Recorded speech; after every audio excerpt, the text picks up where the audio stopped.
What it do, y'all? Your boy is back on the grind one more time, man. I am back at it again. Hopefully this video will be relatively quick for the most part. I just wanted to show you the install of the front coilover suspension on the 71 Chevelle. If you didn't know, new to the channel, I'm restoring a 71 Chevelle from the ground up. Pretty much, man, all new, everything. It is pretty much fully restored, with the exception of just it not being a frame off. Now we are on to the front of the car, coilover setup for the front. I actually already have one installed, so what I found that I am a lot more efficient with these videos if I go ahead and do a side first or do a task that involves this particular portion of the build, and then I'll come back and do the other side if that's what it allows me to do. So anyways, this one actually way easier than the rear, you guys. The rear, as you guys know, gave me a little bit of trouble. This one right here hopefully will be a little bit easier.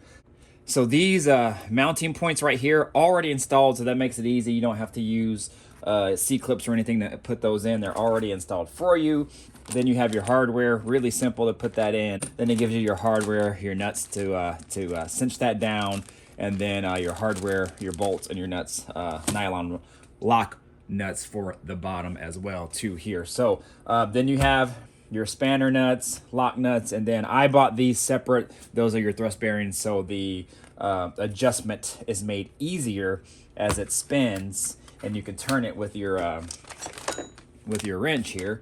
And this bearing right here allows it to spin a little bit more freely and easier while it is on the car. So really simple, you guys.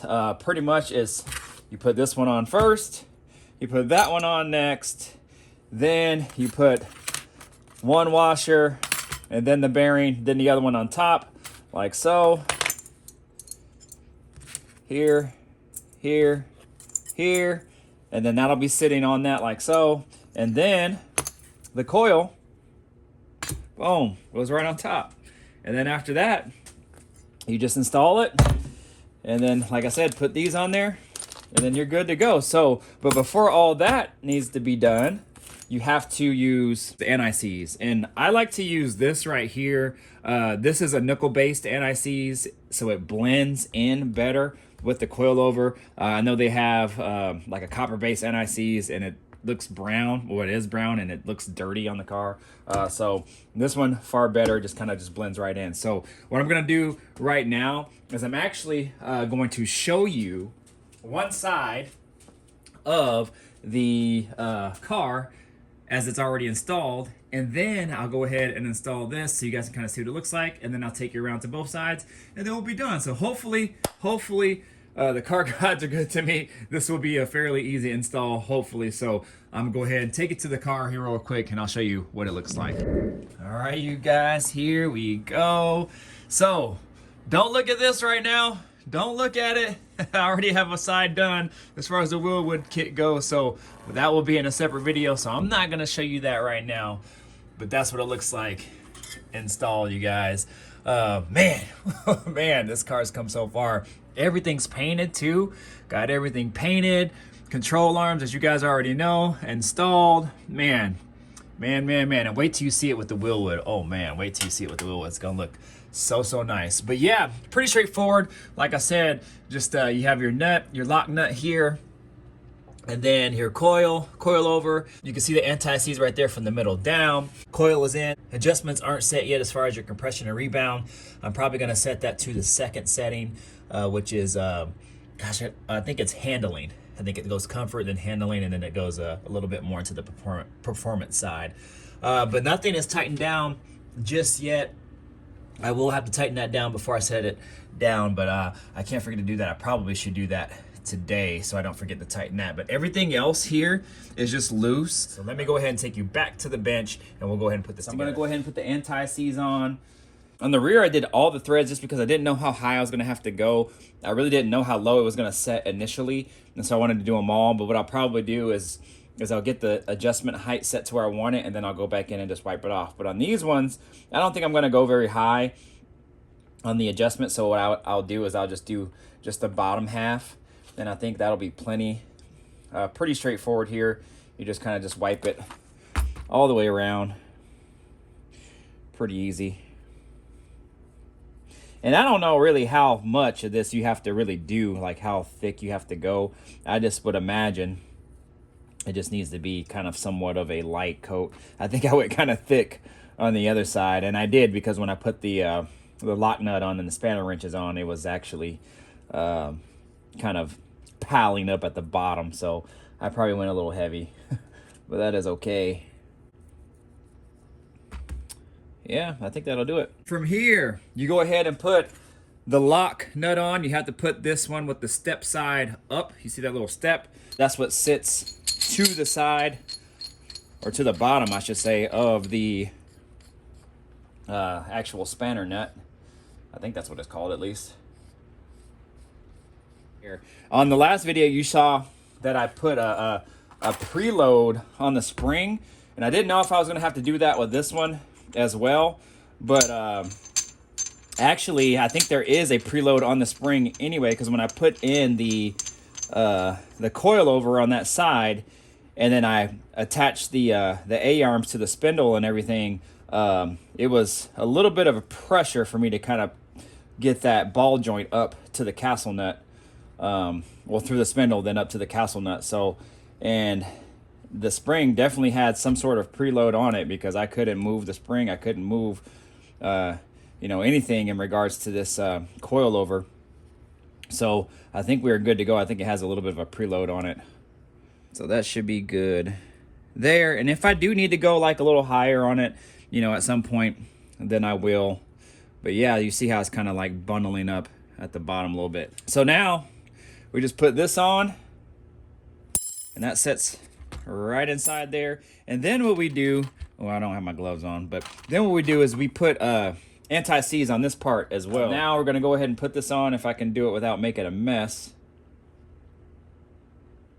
Woo! You just gotta wipe all the excess off, and I'll do that here in a moment. So yep, that goes down just like so. Boom. And this one goes right on top. So now I'm gonna wipe off all the excess. All right, and then you got that there, and then you put the coil right over it. So what I do is I extend the shock out here. You're gonna need to do that anyway, so you don't have to worry about compressing the control arms. And then you put this right on top.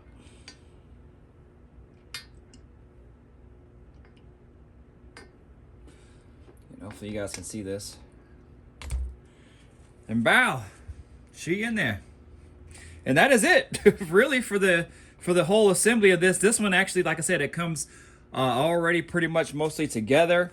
It has the hardware already installed here.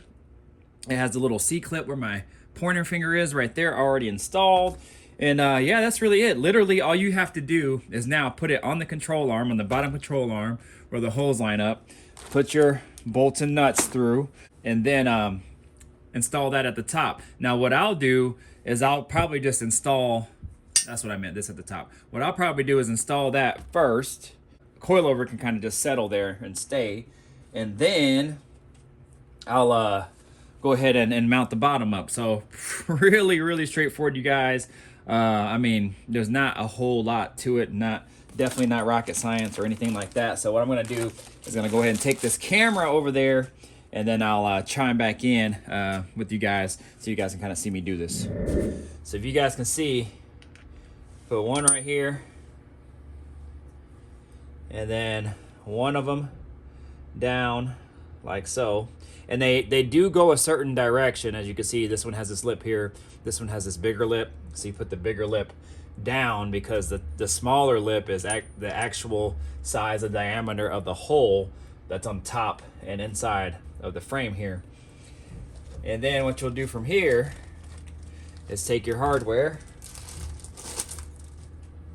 You have two nuts that it comes with. One's bigger, you guys can see, and then one smaller. So the bigger one is the one that kind of torques it down, and then the top one is your lock nut, and that's what actually gets it from keeps it from backing out.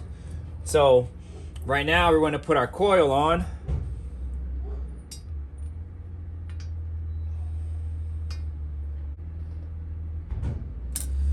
Now, okay, got it like so, and I think these compressions fittings will set like this way, so like towards me where my legs are.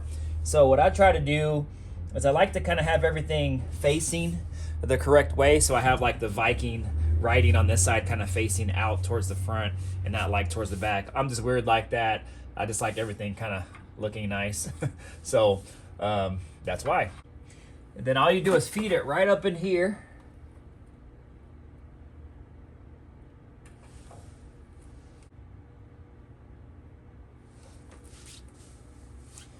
There you go.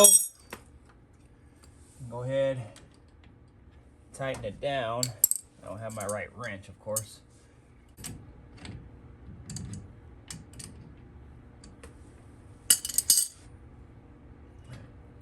Oh, right there, we good. Also, too, sometimes on the bottom of these A-arms, the mounting point where those mount to, since they're powder coated, sometimes the width that this bolt needs to get in through there is not true. So sometimes you gotta kind of hollow it out a little bit. They talk a little bit about that in directions, but actually those seem pretty good. So I'm gonna go ahead and put this lock nut on there for now at the top. And then, so this spindle is actually my original spindle off of the car. It was in really good shape. The other one was in really, really good shape. This one was also in really good shape, except it had just a little bit of slight scoring. Not really much.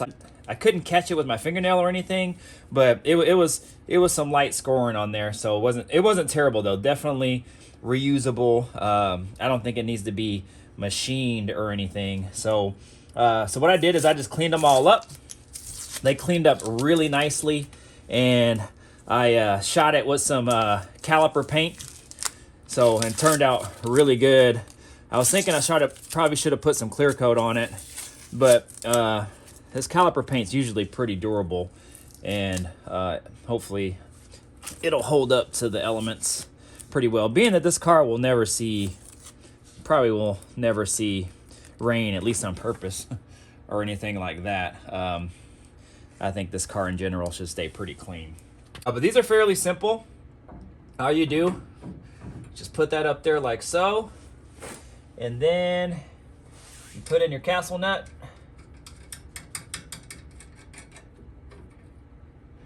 Right there. And then I'm just gonna temporarily put in this cotter pin.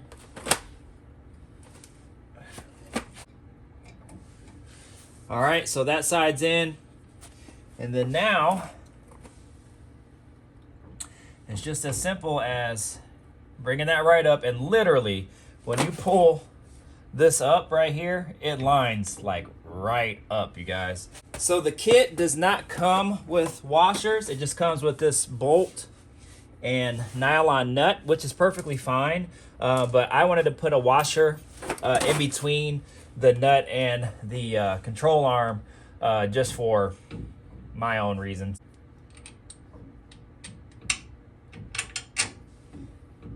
So put this in there. Washer.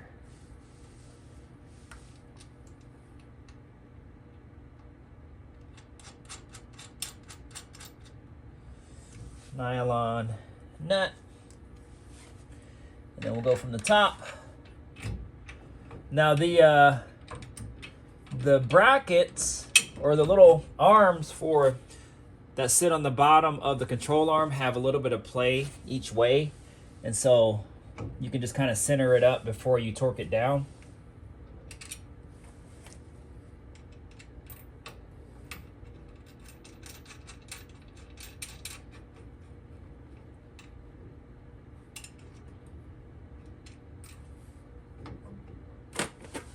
Yep. And there it is. Oh man, you know what? I don't think I'll be able to use those washers, which is fine. Huh. Yeah, so what I'm finding out is, I'll take you here, is the washer, if you guys can see, you guys might not be able to see, might even see this angle. So the washer that's right here is kind of hitting when I shift it over. And if this ever moves on its own, I don't want it to have any binding or anything like that. So what I'm gonna do is I'm gonna take the washer off. It is what it is. So that's the good thing about putting all these together yourself. You know, you find different things and you'll take care of your car better than anybody else would. So I would hope so, at least. But yeah, y'all. So now this is where it kind of took a little bit of muscle, and I actually just did it on my own. But what I'll probably do is use the jack this time. And it wasn't hard. You actually don't need a compressor if you're strong enough to kind of pull it up there yourself, because you only need to get the lock nut started, and you can get it there. I got it started on the other side, but then I had to take it back down. And it was just a little too much tension. But that's the good thing about these coilovers. They don't need a jack for the most part.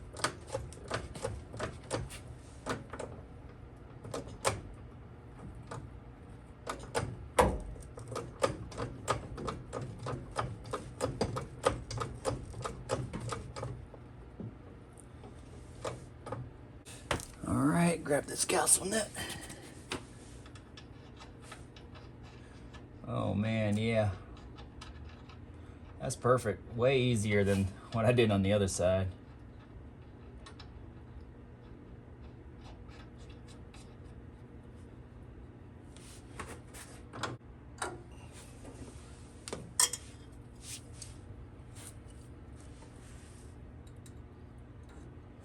All right, so that cotter pin is in. I think we're good. Double, triple check before I drop this thing.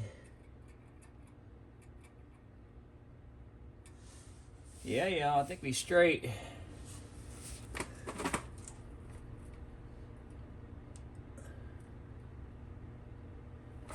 Yep.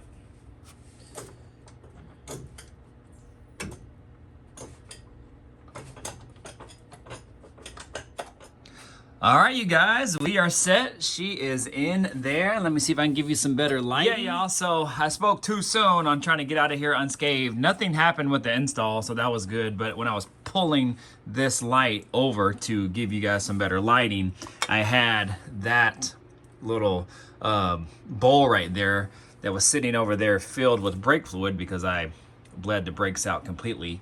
And it was just sitting there, and when I went to pull this cord, it lifted up the bowl and dumped it out all over, y'all. So luckily I had the cardboard there and it went mostly on the cardboard, but you know, that took about 10 minutes to clean up. Brake fluid is not an easy thing to clean up for the most part, but hey, I will take a 5-minute cleanup of a little bit of a setback versus being stuck on something on the car and not being able to get it worked out. But anyways, y'all, this is it.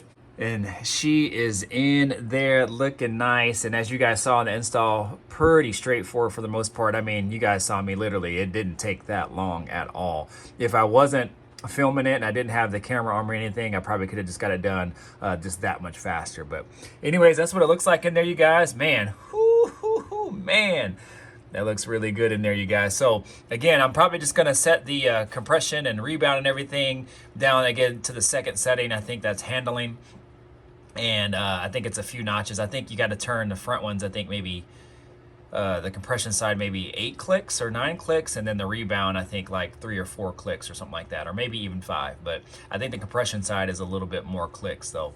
But yeah, it's in there looking really, really nice. Now all we have to do now is, I'm gonna put this light down, is I got to get this, I don't even know what the back bracket piece is called for the spindle. It's actually sitting up there. I'm not sure the correct name for it, but that is what the brakes will ride on. So that caliper bracket will ride on that, and then all the whole hub assembly and everything will just go over the spindle. I have to pack the bearings and all that stuff. So I did the other side already, so I should be that much faster on this side, hopefully.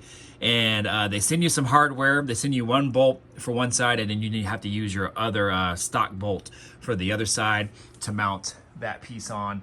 That little hook that's right there, if you guys can see it, that little hook there, that's an indicator to kind of tell you which side it goes on as well. And then on that little round piece, the little arched piece, that's right there, that has a little kind of contoured shape, so you kind of know where it's gonna sit back here. So as long as that contoured shape is here, and then that hook piece is on the back side here, because that hook piece is perfectly contoured for this little patch of welded metal that's on there. That's what actually stops the spindle from turning further than it should go. So I'll have that there on there installed, and again, the next video will be the Willwood disc brake setup, so that'll be hopefully pretty straightforward as well, especially since I've already did the other side. It's a little bit more time consuming because you actually literally have to put the whole thing together. I know there's a couple different kits, but I kind of got the universal kit, and again, you just have to put it together and pretty much go straight on once you get it all put together and everything. But there's a lot of different steps to it before you actually put everything on for final assembly. So everything has to be torqued down to spec, and a lot of the bolts have to be torqued down with red Loctite as well too. So we'll get in a little bit more of that video here a little bit later. But anyways, this is the conclusion of the Viking coilover front install, and man, oh man, I will say it is looking nice. Get in the comments, y'all. Let me know what you guys think of this. Woo-wee! We are in the game, y'all. Another step closer. Willwood disc brake kit coming up, and then I got a whole new steering linkage coming up as well, you guys. And then after that, we will be set, and I will get off the ground, man. I'm tired of being on the ground, y'all. But yeah, y'all, you guys get in the comments. You guys know what to do. Like, comment, subscribe, share, do all that good stuff, y'all. My name is Mr. Griffin23. Check out this outro, and we'll see you on the next video. Holla.